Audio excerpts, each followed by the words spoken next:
बिस्मिल्लाहिर्रहमानिर्रहीम। अस्सलाम वालेकुम डियर स्टूडेंट्स, उम्मीद है आप तमाम लोग खैरियत से होंगे। आज का हमारा जो लेक्चर है वो क्लास 10th फिज़िक्स MCQs हैं चैप्टर नंबर 18 के। तो आइए अब हम सॉल्व करते हैं अपना पहला MCQs। पहले MCQs में हमें कहा है कि isotopes are the atoms of same element with different. Isotopes की एक तो डेफिनेशन है बिल्कुल ही सिंपल सी कि हमारे पास आइसोटोप्स में एटॉमिक नंबर जो है वो सेम होता है और एटॉमिक मास डिफरेंट होता है। तो अब हम अपनी जो बेस्ट ऑप्शन है वो यहाँ से देखते हैं। ऑप्शन ए है कि atomic mass, option B atomic number, option C number of protons और option D number of electrons. अब हमें क्वेश्चन में कहा है कि isotopes of the same element with different. Different क्या होता है? तो डिफरेंट हमारे पास होता है एटॉमिक मास। एटॉमिक मास जो डिफरेंट होता है, बिल्कुल ही सिंपल सी डेफिनेशन है आइसोटोप्स की। तो उसका ये MCQ है। नेक्स्ट क्वेश्चन है कि one of the isotope of uranium 92 to 38, the number of neutron in this isotopes. Number of neutrons हमने जो है फाइंड करने हैं। बिल्कुल ही सिंपल कि अगर हमें ये जो आइसोटोप गिवन है यूरेनियम का, इसका एटॉमिक नंबर देखें तो 92 है, इसका एटॉमिक मास जो है वो 238 है। अब न्यूट्रॉन किस तरह से हम फाइंड करते हैं कि एटॉमिक मास 238 और माइनस कर देंगे हम एटॉमिक नंबर 92, तो यह आ जाएगा 641। तो आंसर है हमारे पास नंबर ऑफ न्यूट्रॉन होंगे 146 और वो है option B. Next question number 3 है हमारे पास कि which among the following radiation has more penetrating power. हमारे पास पेनिट्रेटिंग पावर सबसे ज़्यादा किसकी होगी? Beta particle, gamma ray, alpha particle, all have the same penetrating ability. तो हमने दो क्वेश्चन पढ़े थे, एक है आयोनाइजिंग पावर और दूसरा है पेनिट्रेटिंग पावर।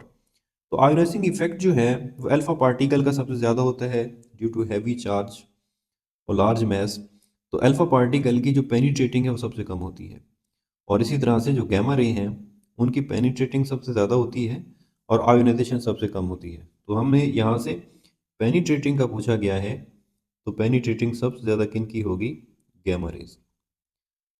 नेक्स्ट क्वेश्चन है हमारे पास question number 4, what happen to the atomic number of an element which emit one alpha particle. कि अगर हमारे पास एक एलिमेंट जो है वो अल्फा पार्टिकल इमिट करे तो उसके एटॉमिक नंबर में जो है क्या फ़र्क पड़ेगा?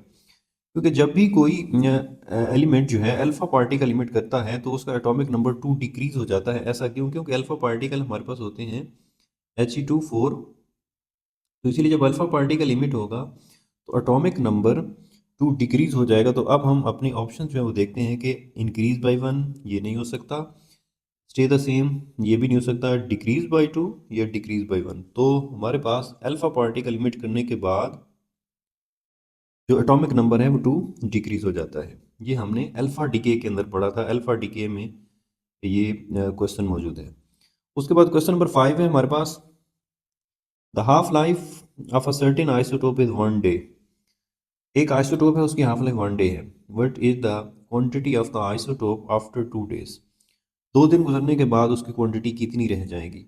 तो सिंपल है, हाफ लाइफ की डेफिनेशन है हमारे पास कि अगर एक दिन के बाद वो हाफ रह जाता है तो फिर नेक्स्ट जो 1 डे होगा उसके बाद वो हाफ का हाफ हो जाएगा। अब इसका आंसर हम किस तरह से निकालेंगे कि अगर एक हाफ लाइफ गुजरी है वो है 1/2, तो सेकंड हाफ लाइफ गुजरने के बाद वो 1/2 का जब हाफ होगा तो कितना हो जाएगा? 1/4 हो जाएगा। तो हमारे पास ऑप्शन अब हम ढूंढते हैं कि 1/2, 1/4, 1/8, नन ऑफ दीज। तो हमारे पास ऑप्शन कौन सी है अभी हमने निकाली है? 1/4।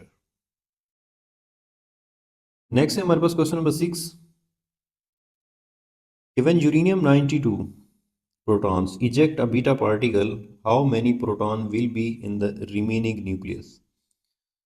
कि जब यूरेनियम 92 प्रोटॉन्स के साथ बीटा पार्टिकल इमिट करता है तो नंबर ऑफ प्रोटॉन्स जो है वो कितने रहते हैं न्यूक्लियस के अंदर? हमें पता है ये बीटा डीके से लिया गया क्वेश्चन है कि जब भी कभी कोई एलिमेंट बीटा पार्टिकल जो कि फास्ट मूविंग इलेक्ट्रॉन्स होते हैं वो इमिट करते हैं तो उसका एटॉमिक नंबर एक इंक्रीज हो जाता है।